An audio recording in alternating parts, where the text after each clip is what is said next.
way home and he goes, you have a phone I can borrow. And then he called his mom and then he got off the phone. He goes, I'm sorry, he goes, I have to tell you this. He goes, I'm the one that f***ing people this morning.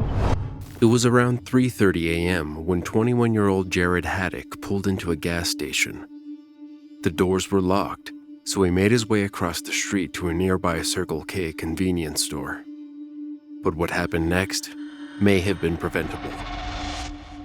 Without warning, Jarid walked in and opened fire on two unsuspecting customers, 40-year-old Nikki Godfrey and 65-year-old Roy Nobe Jr. Both were killed instantly. The 21-year-old then left and approached the gas pumps, where he shot 54-year-old Jeffrey Howlett, who was sitting in his car. He, too, died from his injuries. Afterward, Jarid shot out his car window to retrieve his keys before fleeing the scene in the vehicle. It appears to be a random situation. There was no apparent conflict between the parties. The male just walked in and started shooting. We do have video from the security at the store. The first shooting was inside the store. Then he came outside the store and shot a victim outside the store, and then went across the street and apparently shot one more person. As police launched a manhunt, more information about Jarid's troubled past emerged. His mother, Lisa Haddock, told authorities that her son had been acting erratically in the weeks leading up to the shooting, driven by methamphetamine use. She had been desperately trying to locate him that morning after receiving a text saying he had locked himself out of his car.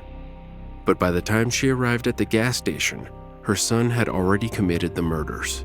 2:16 p.m., we received a 911 call. As many of you are aware, we had a SWAT call out. We had a house surrounded where we were hoping the suspect was located, but he was not. He was over by the Target store in Yakima. Later that afternoon, Jarid borrowed a phone from a woman near a Target store and made a chilling call to Lisa. During the conversation, he confessed to killing 3 people and told her he planned to take his own life. The woman who lent him the phone quickly called 911 after retrieving it. 911? Yes, the guy you guys are looking for, the guy, I just passed him right here. He's at Target. He's at the Target parking lot. He just told me everything, and he said he's going to go himself right now.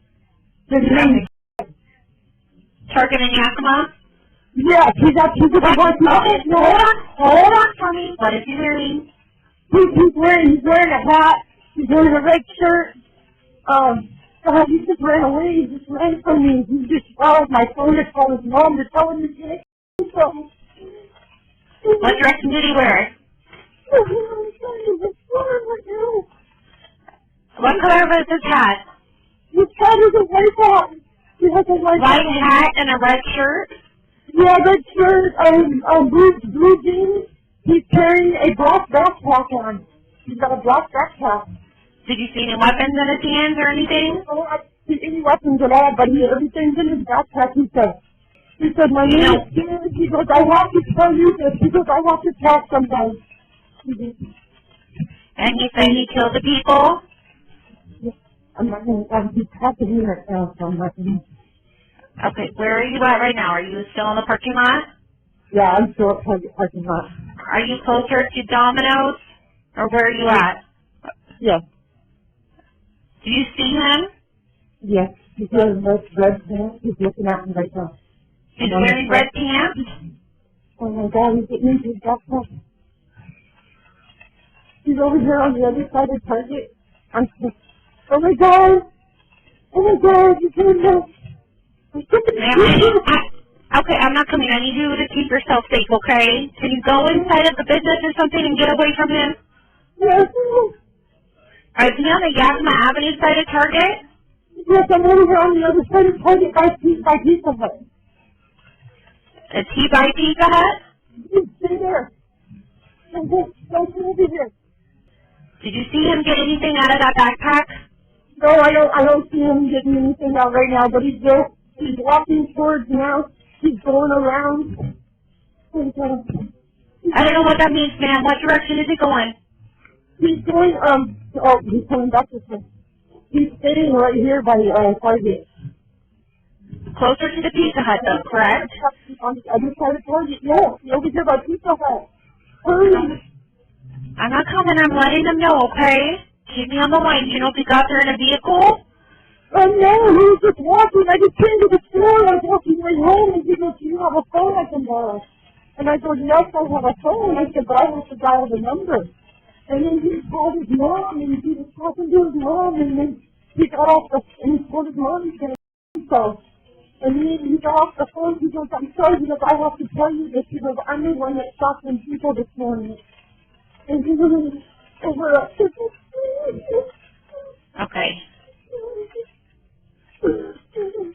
Okay. Keep me on the line, okay? Are you safe where you are at? I'm so sorry now, right now. Yeah. Oh. I don't see him anymore. He walked around the corner. What do you mean you walked around the corner? Towards the back side of the store or the front? Back side, yes. Back side over by where the pop store is. Near the pop store, the sweet relief. Yes, he's over there on that side over there now. Okay, let me know if you see him again, okay? Okay. Okay. And he's a white male? Take a deep breath for me, okay? I am. Do you see the officers? No, but I hear him. So there he is. Yes, I see him right there. There he goes. Do you see anything or hear anything else? No, I don't hear or see anything else. No. We're going to have to see him because he just lost his, and the going to just go down. Okay, can you wait inside Pizza Hut for somebody to come and contact you? What is your name, ma'am? My name is... Yes. Okay, can you go inside Pizza Hut for the officers to look for this guy? I'm going right now. Okay, wait inside and I will let them know. What are you wearing? He's over on the other side over there. So I'm going. Wait, let me know when you get inside, okay? I'm in Pizza Hut now. Okay, stay inside, okay? What are you wearing? I'm here. I'm on my list. What are you wearing? I'm wearing a long coat. Okay. Okay, I want you to stay inside there until they come and talk to you for your safety, okay? Okay. Okay, is your phone number? Yes. Okay. Okay, we have the information. Stay inside, okay? Okay. Thank you. It wasn't long before police tracked Jarid down near a marijuana store close to Target. After making a purchase, he then walked behind the store. As police closed in, the 21-year-old pulled out a weapon and shot himself. Jarid had a large amount of ammunition and a semi-automatic handgun at the scene where officers found him. Despite immediate medical attention at the scene, Jarid Haddock was pronounced dead after being transported to the hospital. The suspect apparently killed himself, and that was prior to officers' arrival. There were officers who heard the shots, but no one saw him actually do that. Medical care tried to save his life, but he was later pronounced deceased. I briefly just want to say the family was cooperative with us all day, and we also appreciate their assistance in this, and of course, a devastating time for them. Police confirmed that the attacks appeared to be random, with no known conflict between Haddock and the victims.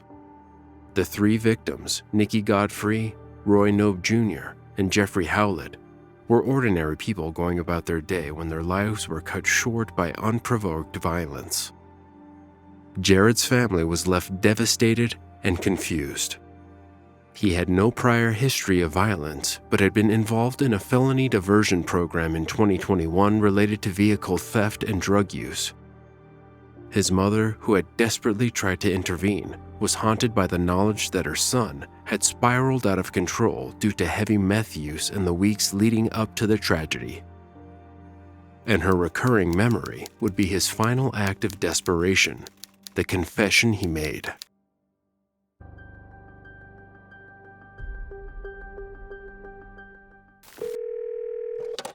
Nicholas Roske stood outside the home of Supreme Court Justice Brett Kavanaugh, his hands gripping a backpack filled with weapons. A loaded Glock 17, zip ties, duct tape, and a tactical knife were all within reach. He had traveled across the country for this moment. But something made him stop. From the shadows, watching U.S. Marshals guarding the house, the weight of what he was about to do began to settle in. His mind raced. Suddenly, he reached for his phone and texted his sister, revealing the dark plan he'd come to carry out. Her response gave him pause. Then, he made a call that would change everything. Hello. Montgomery County 911, on a recorded line. You said you have an emergency. What's the address? I'm sorry. What's your name? Tell me exactly what happened. I'm having thoughts. Say your last name again. Okay, so tell me exactly what happened when you say these thoughts. I've been having them for a long time. I'm from California. I came over here to act on them. This address on, well, you got the location now? Yes, I'm looking at. Are you thinking of hurting anyone, including yourself? Yes. Do you have access to any weapons? Yes, I brought a firearm with me, but it's unloaded and locked in a case. Okay, and where's the firearm now? It's in a suitcase. It's a black suitcase. I'm standing near it, but the suitcase is zip tied shut. I just came from the airport. I need to get your description. What race are you? I'm white. I have short light brown hair. I'm wearing a gray shirt and black pants. How old are you? I'm 26. And you mentioned a suitcase. Are you carrying a suitcase? Do you have any other items you're carrying? There's a backpack, but the backpack just has like jackets and random stuff in it, no weapons in there. What's your height and weight? I am about 6 feet tall and I weigh 170 pounds. Have you been using alcohol or drugs today? No. Do you need medical attention? I need psychiatric help. But no, I'm not injured if that's what you're asking. Not physically. All right, so I want to make sure you understand, don't approach officers with any weapons in your hands. Okay, make sure you can keep your hands visible at all times. Make sure you follow their commands when they come out and speak with you. They're going to be dispensed as soon as possible. And again, you said that you're having light brown hair and with a suitcase and just a gray shirt and black pants. Is anyone else there with you? No, I'm by myself. Are you on foot? You're in a car? I'm on foot. I'm just standing in front of the house on the sidewalk. I'm on the other side of the street from where I left the suitcase. I can move it further away from myself if that's advisable. Yeah, move far away from the weapon so the suitcase is in front of this address. Yes. And where are you standing now? I'm moving down the street. I'm about 20 yards away from the suitcase now. I'm at the corner of... Say the corner I'm again. sitting on the curb. You have any other weapons with you? There are other weapons in the suitcase, but I do not have any in my possession. What other weapons are in the suitcase? There's pepper spray, there's a knife, there are various tools. No other firearms. No explosives, nothing like that. You said you came from California. Do you know someone down here? You said red, like the color? The Supreme Court Justice. Okay. And you came alone? Correct. Okay. And what were you coming to do? Just to hurt yourself and him, or what was going to happen? Correct. Okay. And again, you're still sitting at the curve? I'm standing now, but I can sit whatever. I want to be fully compliant, so whatever they want me to do, I'll do. So again, they're going to be in contact with you as soon as possible, okay? And did you come in a vehicle previously and then started walking to the I took a taxi from the airport. And the taxi dropped you off here at Thornapple or somewhere else? It dropped me off at his address. I'm just around the corner from it. Okay. And And right now you don't have any other items or weapons or anything, is that what you're saying? No. No, I don't. Here, I'm going to completely empty my pockets. I have some, like, pieces of paper from the airport, but nothing else. And you're still standing at the curb here at the... Correct. Okay. And are you holding anything else besides the cell phone, I would assume? Anything else that you're holding, or... No. That they made a mistake? No, I just have my clothing and the cell phone with me right now. Okay. You're doing good here, just talking to me here, Nicholas, okay? Okay. Just bear with me one moment. It might be quiet on my end, but I'm still right here with you, okay? Okay. Okay. And again, I'm still right here. Your airport, you said you came from the airport in a taxi and your plane landed today, I'm assuming, or last night? Correct. Yes. What part of California? A couple hours ago. I'm from Simi Valley, California, where the Ronald Reagan Library is. Senior Valley? Simi Valley, S-I-M-I. Okay. Yeah. It's just outside Los Angeles. I'm assuming, did you Google, or how did you find the Rex? How did I find the address? Yeah.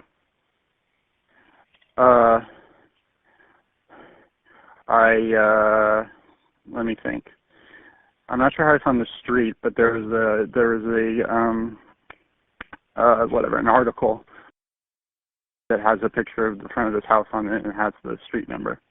And then I cross-reference it with, the house said on it, and then I looked at, and it says he lives in Maryland, so I found the address that's in Maryland, and it was here. And I looked at the pictures from the press, from various protests, whatever, and I compared it to the outside of this house, and it matched. Okay. Now, I understand you said that, you need, but again, they are going to come to help you, okay? Were you trying to hurt yourself as well, like in this process? Yes, I was going to kill myself. Okay. And why did you want to do that if you were thinking about hurting someone else and yourself, or I'm just trying? Because I didn't think I could get away with it, and also I've been for a long time. I've been hospitalized multiple times. I hear police sirens currently. Yeah, they're coming lights and sirens, but they're coming to help you. Just keep talking to me. You're doing fine. Okay. Okay, so you said you thought about this before? Correct. Okay, just keep breathing. You're doing fine. Okay. And why did you want to hurt yourself before? I've been diagnosed with You have family in California out there in Simi Valley? Yes, I live with my parents. Okay. Do they know what's going on, or? Nope, they're in vacation in Hawaii. You have any children or any loved ones? I do not have any children. Okay. Any pets? Any sports or anything? Yeah, there's a dog at home. What's your dog's name? Molly. Molly. What kind of dog do you have? It's a cockapoo.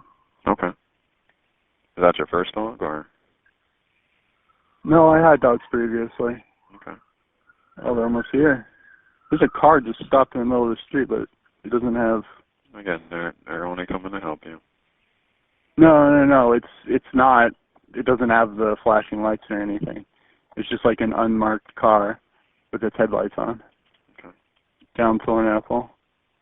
No one's coming out of it or anything that I can see. That's fine. Just stay, like I said, just make sure everything stays visible. Yep. And again, if they give you any commands or anything, we can always disconnect, okay? But just make sure you follow their commands, okay? Okay. And you said, maybe I missed it, I apologize. You said Molly was how old? I know you said it's not your first dog. She's 18 years old. Oh, wow, okay. Oh, yeah, right, and all that. Did you grow up in California? Yep. Your whole life? Never lived anywhere else? No. Oh. No, I lived in Seattle briefly. Okay. Which one do you like better, Seattle? Because I would assume that's a different atmosphere there compared to outside of Los Angeles. It is a different atmosphere. Which one did you like more? Well, I never... Yes, they're here. I'm going to hang up. Okay, go ahead and speak with them. The 26-year-old had traveled over 2,500 miles from Simi Valley, California to Chevy Chase, Maryland, with a singular purpose to act on a deadly plan. But now he just wanted someone to stop him. Shortly after 1:30 a.m. later, officers arrived on the scene. They found Nicholas walking down the street, still on the phone with the 911 operator. He was arrested without incident. After his arrest, Roske admitted to authorities that he had been struggling for weeks. He felt overwhelmed, angry, and lost. And according to court documents, Roske was upset over the leaked draft opinion suggesting that Roe v. Wade would be overturned and that Kavanaugh would also loosen gun control laws. In that moment of crisis, his sister's words and the calm voice of the 911 operator convinced him to step back from the brink. Roske now faces charges of attempting to murder a justice of the United States Supreme Court, a crime that carries a maximum sentence of life in prison. He has pleaded not guilty, and so far, a mental evaluation has not been requested. The trial is scheduled to start in June 2025. For more True 911 calls, watch this episode next.